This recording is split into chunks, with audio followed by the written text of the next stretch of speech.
Hello everyone. So today I'm back again with my another new topic, and today we are going to discuss about xylem and phloem. So in the last class I have discussed the photosynthesis, and in the process of photosynthesis the xylem and phloem are playing a very vital role. They are very significant, and today we will learn that how these xylem and phloem are important in the photosynthesis. जैसे कि मैंने आपको बताया था कि जो photosynthesis होता है वो ऐसा प्रोसेस होता है जिसमें एक जो प्लांट होता है वो अपना खाना खुद बनाता है। हमने ये भी डिस्कस करा कि जो प्लांट है वो खाना बनाता है उसकी लीव्स में। लेकिन यहाँ पर ये प्रॉब्लम आती है कि अगर हम बात करते हैं कि कभी कभी ऐसा होता है कि प्लांट का कुछ पार्ट जो होता है, प्लांट का कुछ पार्ट जो होता है वो धूप में रहता है और कुछ प्लांट जो पार्ट जो होता है वो शेड में रहता है।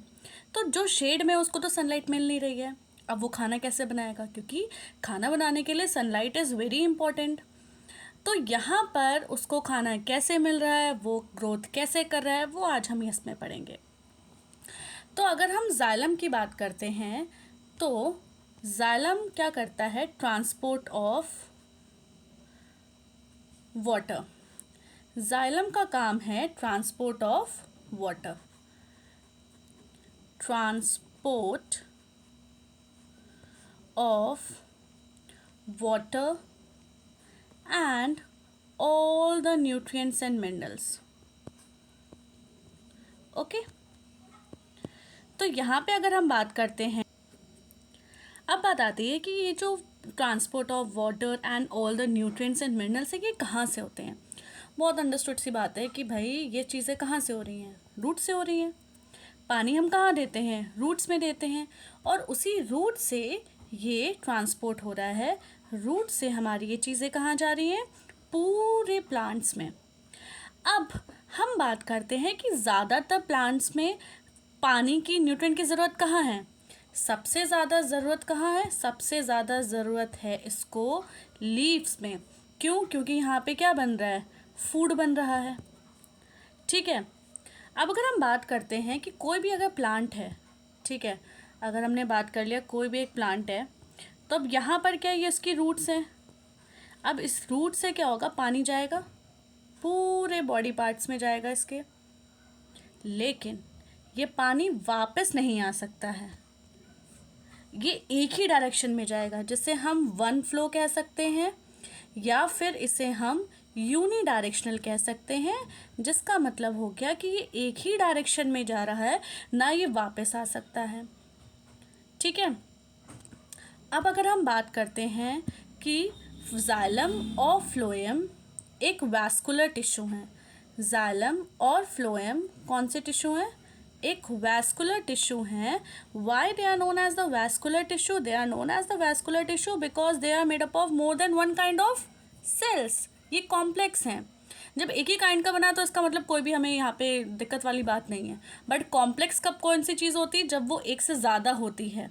कॉम्प्लिसिटी कब आती है, दिक्कत कब आती है, जब बहुत सारी चीज़ें जो होती हैं वो उलझी हुई होती हैं। तो यहाँ पर सेम काइंड ऑफ सेल्स नहीं है, यहाँ पे more than one kind of cells हैं, इसीलिए इसको वैस्कुलर बोला जा रहा है, vascular tissue. Xylem and phloem both are the vascular tissue and these vascular tissue are the complex tissue.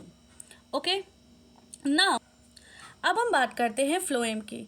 अगर हम फ्लोएम की बात करते हैं तो फ्लोएम का काम होता है ट्रांसपोर्ट ऑफ फूड।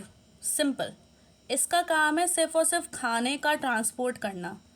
यहाँ पे कोई चीज़ बना नहीं रही है। जाइलम और फ्लोएम दोनों का काम है ट्रांसपोर्टेशन का, एक जगह से दूसरी जगह को चीज़ों को पहुँचाना, बेसिकली पानी, मिनरल्स और खाने को। तो पानी और मिनरल्स जा रहे हैं हमारे जाइलम के थ्रू और खाना जाएगा हमारा फूड के थ्रू। अब जैसे आपको याद होगा कि मैंने स्टार्टिंग में एक बात बोली थी कि अगर हम बात करते हैं एक लीफ में खाना बन रहा है, अब इस लीफ में अगर खाना बना है तो ये पूरे बॉडी पार्ट्स में क्या करेगा, डिस्ट्रीब्यूट करेगा उस खाने को। अब वो लीफ क्या हो सकती है, नीचे भी हो सकती है, वो लीफ क्या हो सकती है, ऊपर भी हो सकती है। वो बॉडी पार्ट खाना ऊपर भी चाहिए, वो नीचे भी चाहिए। ठीक है। अब हम मान लेते हैं कि कोई ऐसा एक प्लांट है, ये जैसे ये लीव्स हैं इस प्लांट की। अब इस प्लांट की लीफ में इस पार्ट तो हमारा शेड आ रहा है, सॉरी सन आ रही है, तो यहाँ पे तो खाना बनना पॉसिबल हो जा रहा है प्रॉपरली। अब यहाँ पर क्या है, यहाँ पे शेड है, तो ऑब्वियस सी बात है अभी क्या करेगा, अब ये जो है खाना ट्रांसपोर्ट करेगा हर जगह। अब ये खाना ट्रांसपोर्ट करेगा हर जगह। ओके, अब एक चीज़ आपने नोटिस करी, ये खाना नीचे भी ट्रांसपोर्ट कर रहा है और ये खाना ऊपर भी ट्रांसपोर्ट कर रहा है, जो कि जाइलम में पॉसिबल नहीं है। ये ऑल डायरेक्शन में जा रहा है, लेकिन जब हमने जाइलम की बात कर रही थी तो वो वन डायरेक्शन में जा रहा था, क्योंकि पानी रूट से ऊपर तक जा रहा है। लेकिन अगर हम फ्लोएम की बात करते हैं तो फ्लोएम खाना उसको तो पूरे बॉडी पार्ट्स में चाहिए ना, खाने की ज़रूरत तो पूरे बॉडी पार्ट्स में है। तो यहाँ पर अगर हम बात करते हैं तो वो रूट्स में भी ज़रूरत है, वो स्टेम्स में भी ज़रूरत है, वो लीव्स में भी ज़रूरत है।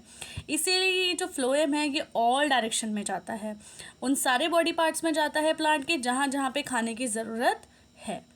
Okay, now I will show you some basic difference between the xylem and the phloem. तो ये क्या है, हमारा एक जाइलम है और ये क्या है, हमारा फ्लोएम है। अगर आप जाइलम को देखोगे तो यहाँ पे क्या लिखा है, वन वे फ्लो, और अगर फ्लोएम की बात करते हैं तो यहाँ पे क्या लिखा है, टू वे फ्लो। यानी कि जाइलम एक ही डायरेक्शन में जा रहा है, लेकिन फ्लोएम दोनों डायरेक्शन में जा रहा है, ये नीचे से ऊपर, ऊपर से नीचे को जा रहा है। ठीक है, no end walls with perforation. अगर आप यहाँ पे देखोगे कि यहाँ पर क्या एंड वॉल्स, इनके बीच में जो गैप्स देख रहे हैं आप, these are known as the end walls. ये क्या है, हमारे एंड वॉल्स हैं। और परफोरेशन यानी कि ये अलाउ कर रहे हैं चीज़ों को पास होने में। ठीक है, फूड एंड वाटर, ये जो आप ब्लू ब्लू देख रहे हो ये क्या है, हमारे फूड और water. These blue are the food and water. अब अगर हम इधर साइड में बात करते हैं तो यहाँ पे वाटर और मिनरल्स हैं, these all are the water and minerals, and there are no end walls. अगर हम बात करते हैं फ्लोएम में, तो फ्लोएम में एंड वॉल्स थी, लेकिन इसमें कोई भी एंड वॉल्स नहीं। आप देखो बिल्कुल क्लियर है, कोई भी बीच में लाइक स्टेजेस नहीं हो रखे हैं या फिर कोई भी डिफ्रेंसिएशन नहीं है इसके बीच में। ठीक है, सो ये एक बेसिक डिफरेंस था फ्लोएम में और जाइलम में। Okay, so thank you so much for watching the video, and I hope so that you will understand the basic difference between the xylem and the phloem. And this much is for today, and we will proceed with another topic.